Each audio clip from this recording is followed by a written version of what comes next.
기후변화 대응을 위한 국제사회 온실가스 감축 노력이 계속해서 강화되고 있는 상황에서 탄소 중립 추진의 대대적 전환과 맞물려 산업 경쟁력 차원의 우려가 커지고 있습니다.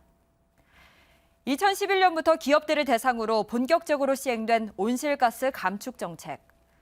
사실 일상에서 우리가 환경을 지키려는 각종 노력들을 하는 게 때론 부담스럽고 번거롭게 느껴질 때가 있는 것처럼 기업들도 마찬가지일 겁니다. 우리나라의 대표적인 온실가스 감축 정책은 목표 관리제와 배출권 거래제가 있는데요. 앞으로 전 세계적인 기후변화 대응에 맞춰 우리나라도 더 강력한 제도적 장치를 마련할 계획인데 지구를 위해 만들어진 정책으로 기업의 경쟁력이 줄어들지는 않았는지, 실제로 환경적 측면의 성과는 있었는지 분석한 결과를 오늘 살펴보고자 합니다. 경제와 환경 두 마리 토끼를 다 잡을 수 있는 효과적인 온실가스 감축 정책의 방향은 뭘지 전문가와 함께 자세히 짚어보겠습니다.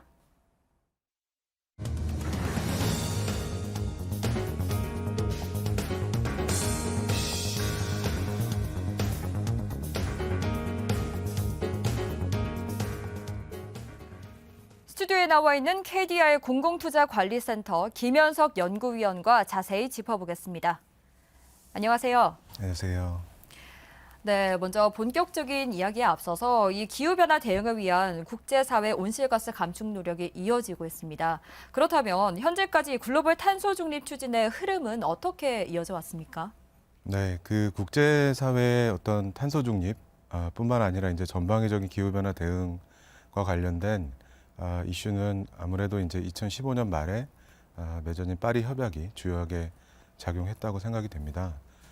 그 전에는 사실 1997년에 맺어진 교토 의정서 또는 교토 기후 협약에 의해서 이제 2020년까지 주로 선진국을 위주로 온실가스 감축 정책을 촉구해 왔는데 그것이 시계가 이제 2020년까지라 2021년부터 새롭게 적용할 기후 협약이 이제 필요했고, 네. 그게 이제 2015년 말에 파리 협약으로 이제 체결된 것으로 이해할 수 있습니다.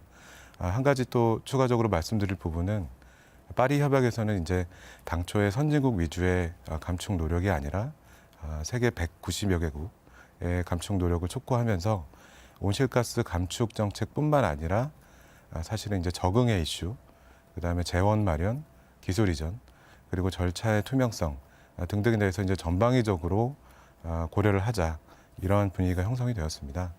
그리고 이제 또 한 가지 특징은 매 5년 주기로 국가 온실가스 감축 목표, 저희가 이제 NDC라고 부르는데요. 그런 NDC를 각국에서 이제 자발적으로 제출하고 그 이행 성과를 점검받는 그러한 체제를 마련했습니다. 따라서 이제 전 세계적으로 그런 온실가스 감축이 이제 선진국뿐만 아니라 개발도상국에서도 적극적으로 이루어져야 된다라는 문제의식이 공감대가 형성이 되었고, 따라서 이제 각국은 각종 법제화 뿐만 아니라 기존의 정책의 이런 탄소 중립 또는 넷제로, 더 나아가서는 이제 선진국에서는 네거티브 제로, 넷 네거티브라고 해서 온실가스 순 배출량을 네거티브하게 만드는 그런 야심찬 목표들도 세워지고 있습니다. 따라서 그러한 목표들이 기존의 제도에도 잘 스며들 수 있도록 하는 노력들이 지금 계속해서 이루어지고 있다고 볼 수 있습니다. 네, 이렇게 세계적으로 온실가스 감축을 위한 전방위적인 대응책이 마련돼 왔습니다. 그렇다면 우리나라는 이 온실가스를 감축하기 위해서 어떤 정책을 추진하고 있습니까? 네, 그 우리나라 사례를 좀 살펴보면 2000년대 중반이 넘어가면서 좀 국가 차원에서 그 기후변화 대응 그리고 이제 지속가능 발전에 네. 대한 이슈를 좀 대응을 적극적으로 해야겠다는 분위기가 형성이 되었고, 네. 실제적으로 이제 2009년에 온실가스 감축 목표를 당초에는 이제 교토 의정서 하에서 2020년까지 기존 통상의 배출 수준보다 이제 30% 저감을 하겠다, 이런 야심찬 계획을 밝힌 적도 있습니다.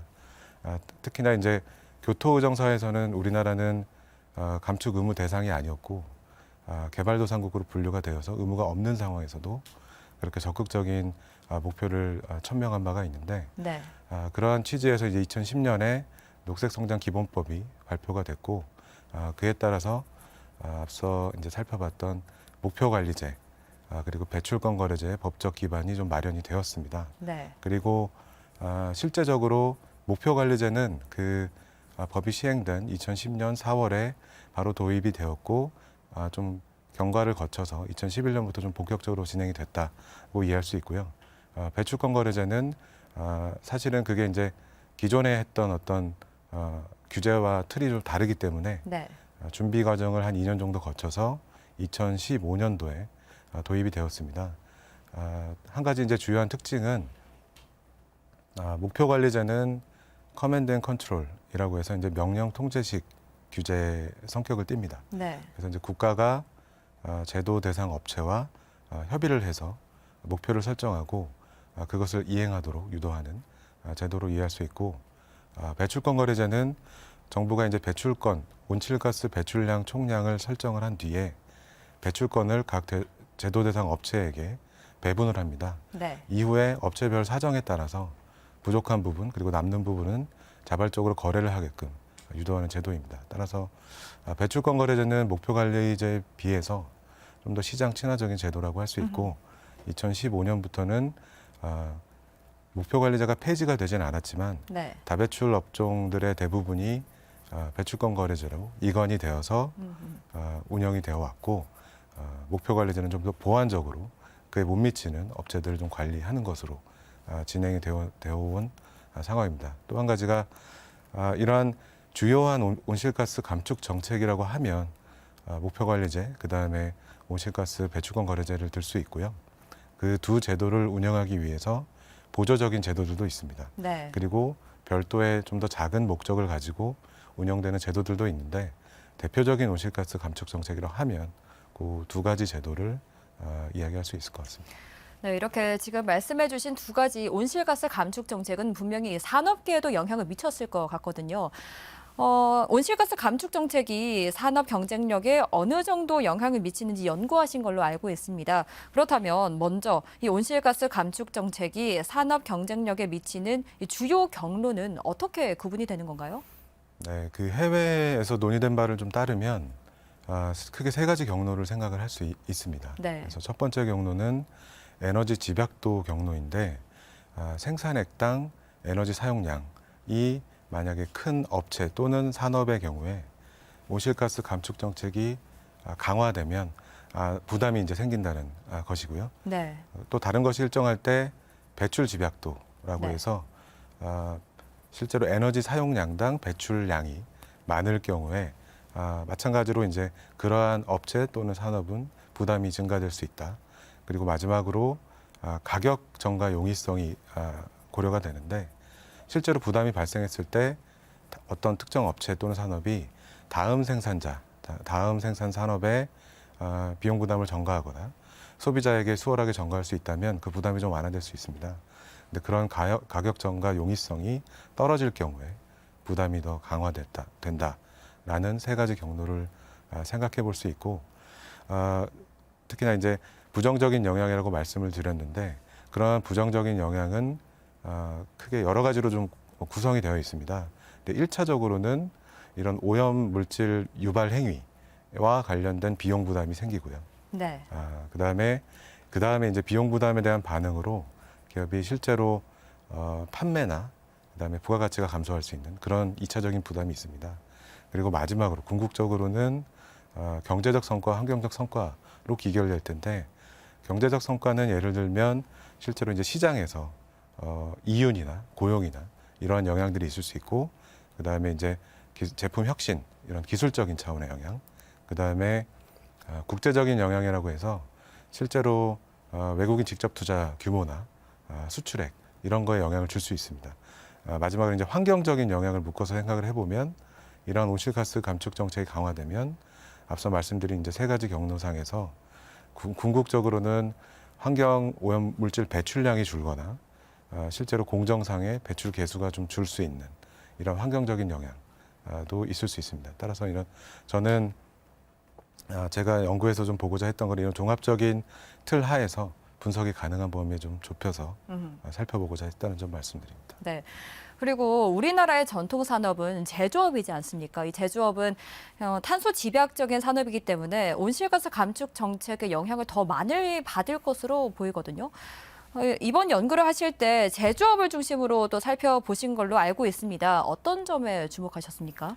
네, 앞서 말씀드린 대로 우리나라는 이제 탄소 중립, 이런 온실가스 감축이나 이제 기후 변화 대응에 이제 적극적으로 나서는 상황인데, 이제 2020년도 저희가 탄소 중립 선언을 했고, 2021년에 탄소 중립 시나리오안, 그리고 이제 NDC 2030 NDC 상향안이 발표가 되었습니다.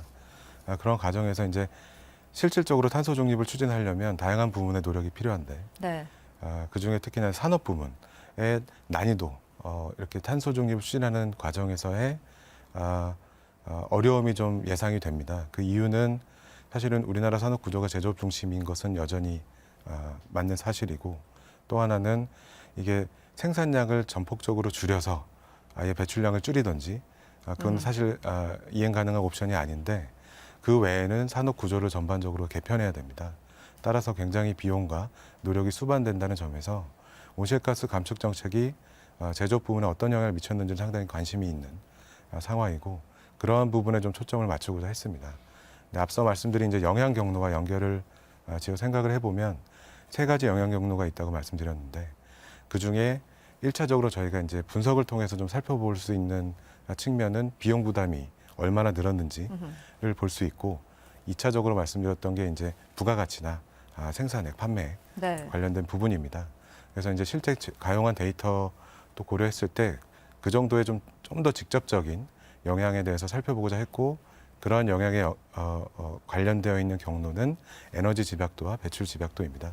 따라서 에너지 집약도와 배출 집약도의 어떤 추이를 2011년도부터 19년도에 걸쳐서 이제 살펴보면, 특히나 이제 에너지 집약도 같은 경우에는 초반에는 높게 형성이 되었다가 2011년도부터 좀 뚝 떨어지는, 그리고 유지가 되는 양상을 보이고 있고요. 그 다음에 배출 집약도 같은 경우에는 2015년도 무렵부터 약간의 상승세를 좀 보이는 상황입니다. 따라서 이게 한 가지 말씀드릴 수 있는 부분은 이 배출 집약도 상에서 현격한 개선이 이루어지진 않았다라는 네. 측면을 볼 수 있고요. 특히나 이제 이런 집약도 수준은 연도별 그리고 이제 업종별로 좀 상이하게 나타납니다. 따라서 그런 이질적인 변화분이 있는 상황에서 과연 이러한 경로들이 실제로 비용 부담이나 부가가치, 생산액에 어떤 영향을 주었는지에 좀 관심을 두고 말씀드린 대로 제조업에 국한해서 좀 살펴보고자 했습니다. 네, 그런데 우리나라의 이 온실가스 감축 정책이 변화한 만큼 제조업에 미치는 영향도 바뀌었을 것 같은데 어떻습니까? 근데 분석 결과를 좀 살펴보면 일단은 전기간, 그래서 2011년도부터 19년 동안 배출 집약도 경로가 좀 유효하게 작용했다고 결과가 나타났습니다. 네. 따라서 그 의미는 적어도 이제 온실가스 감축 정책이 배출 집약도 측면에서는 좀 유효했다라는 평을 일단 할 수 있고요. 네. 따라서 이제 만약에 그런 온실가스 감축 정책이 유효하지 않았다면 그러한 경로상의 부담이 나타나지 않았을 텐데 좀 유효하게 작용을 했다라는 점을 먼저 말씀드리고, 또 하나는 2015년도를 기준으로 앞기간과 뒷기간을 좀 구분을 했습니다. 그래서 이제 살펴보면 그 뒷기간에 배출 집약도상의 부담이 좀 완화된 것으로 나타났습니다. 따라서 이제 다양한 해석이 가능할 수 있는데, 일단은 배출 집약도 측면에서는 적어도 배출권 거래제 도입이 좀 부담을 실질적으로 완화했다는 측면을 고려할 수 있고요. 또 하나는 에너지 집약도 차원에서는 전기간에 있어서 유의한 결과는 얻지 못했는데, 기간을 구분해서 봤을 때는 후반에 좀 부담이 가시화되는 결과를 또 얻게 되었습니다. 네. 그 정도가 분석 결과의 어떤 특징이라고 말씀드릴 수 있을 것 네. 같습니다. 앞서 말씀해 주셨다시피 이 온실가스 감축 정책에는 목표 관리제와 그리고 배출권 거래 제도로 이 큰 두 축으로 나뉜다고 말씀을 해주셨습니다. 그렇다면 이 목표 관리제에서 배출권 거래 제도로 전환이 되면서 나타난 성과는 어떻다고 평가하십니까? 네, 그 앞서 분석 결과에 좀 비춰보면 일단은 배출권 거래제가 도입된 2015년도를 기점으로 좀 부담이 완화되었다는 결과를 해석해 볼 필요가 있습니다. 네. 따라서 이제 크게 세 가지를 생각해 볼 수 있는데, 배출권 거래 제도가 이제 시장 친화적인 제도로 목표 관리 제한은 성격이 좀 다른 제도가 도입이 되는 과정에서 초반에 실질적인 부담을 좀 완화하려고 했던 노력이 있습니다. 따라서 이제 그 부분이 작용해서 부담이 좀 완화됐을 가능성이 한 가지가 있고요. 두 번째는 앞서 말씀드렸듯이 목표 관리 제도의 특성과 배출권 거래제의 특성이 좀 상이한 부분이 있습니다.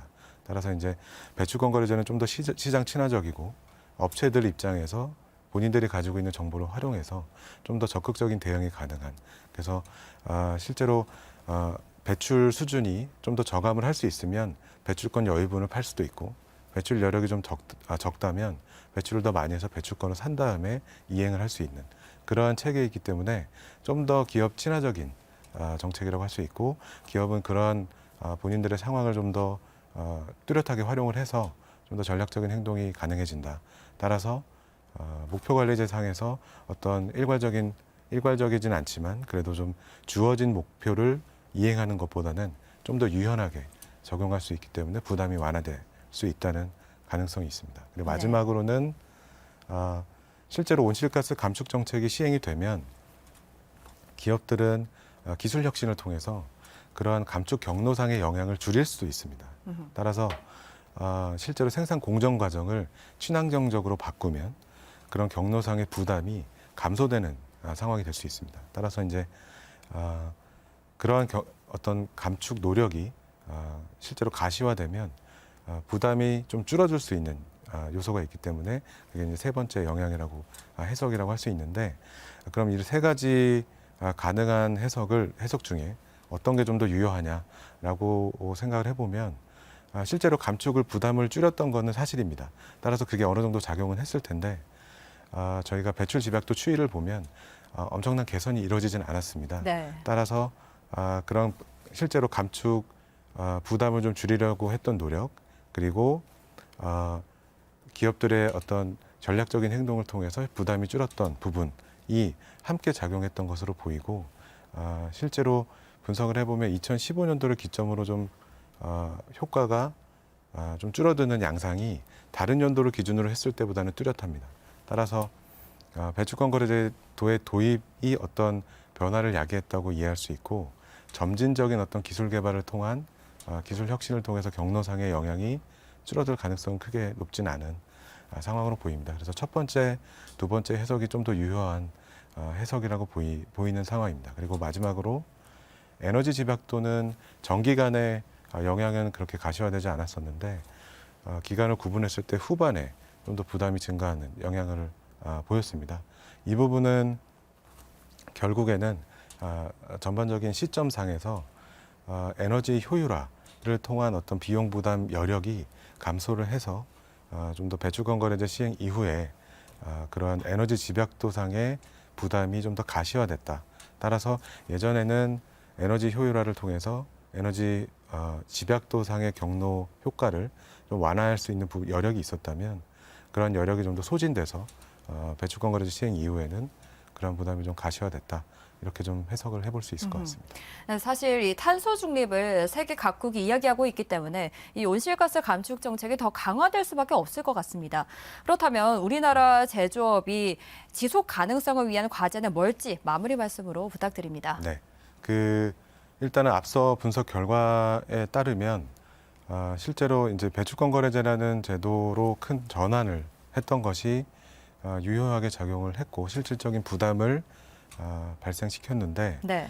그게 도입 이후에 전반적인 부담은 완화되었다는 측면은 제도의 실효성과도 연결이 됩니다. 따라서 저희가 좀 야심차게 탄소 중립을 추진하고 있고 그런 과정에서 산업 부분의 어떤 온실가스 감축 노력이 굉장히 중요한 상황에서 이러한 노력을 계속해서 이어나가기 위해서는 그리고 실제로 그런 목표를 달성하기 위해서는 좀 배출권 거래제도의 실효성을 높일 필요가 있겠다라는 말씀을 드리고요. 실효성을 높이기 위한 방안은 사실은 목표를 좀 더 강화하는 것입니다. 근데 이제 저희가 1차, 2차 계획 기간을 지나서 지금 3차 계획 기간에 해당하는 시기를 지나고 있는데 21년부터 25년까지의 3차 계획 기간 동안 저희가 나름대로 정부에서 꾸린 계획들이 있지만 그게 이제 2020년도 현황을 기준으로 마련이 되었고 앞서 말씀드린 대로 2021년에는 2030 NDC 상향안도 발표를 했습니다. 그런 어떤 상향된 목표들이 아직은 반영이 덜 되어 있는 그런 측면이 있기 때문에 그를 통해서 이제 좀 더 적극적인 목표를 설정을 해야 되고 배출권 총량이나 배분에 있어서 좀 더 적극적인 운영이 좀 필요하겠다라는 말씀을 드리고요.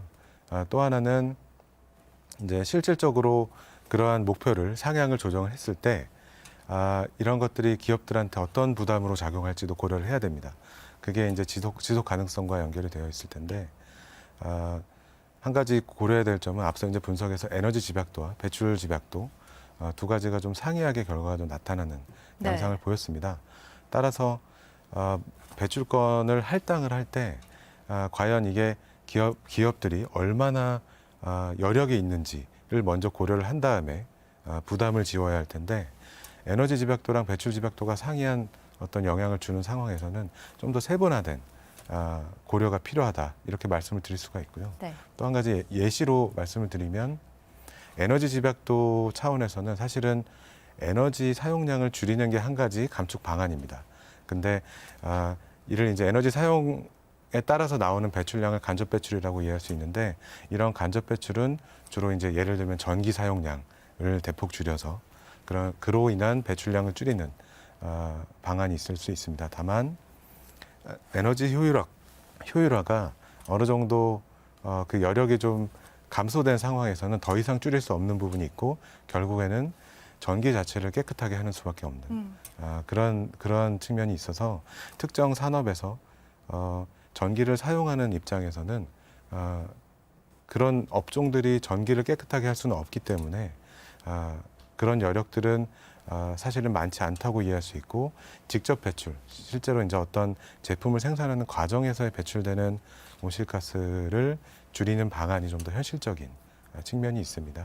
따라서 이제 그런 업종별 특성을 감안해서 배출권을 할당을 해야 되고 부담을 지어야만이 이제 지속 가능성 차원에서는 어느 정도 큰 훼손이 없이 배출량을 감축하면서도 지속 가능성을 확보할 수 있는 방안이 아닐까 하는 생각이 들고요.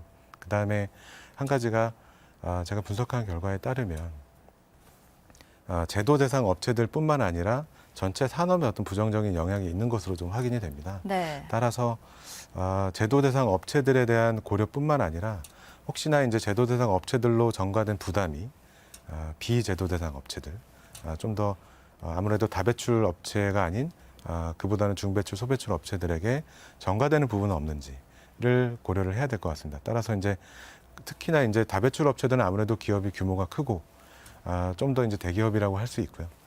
배출량이 작으면 작을수록 아무래도 영세한 기업일 가능성이 큽니다.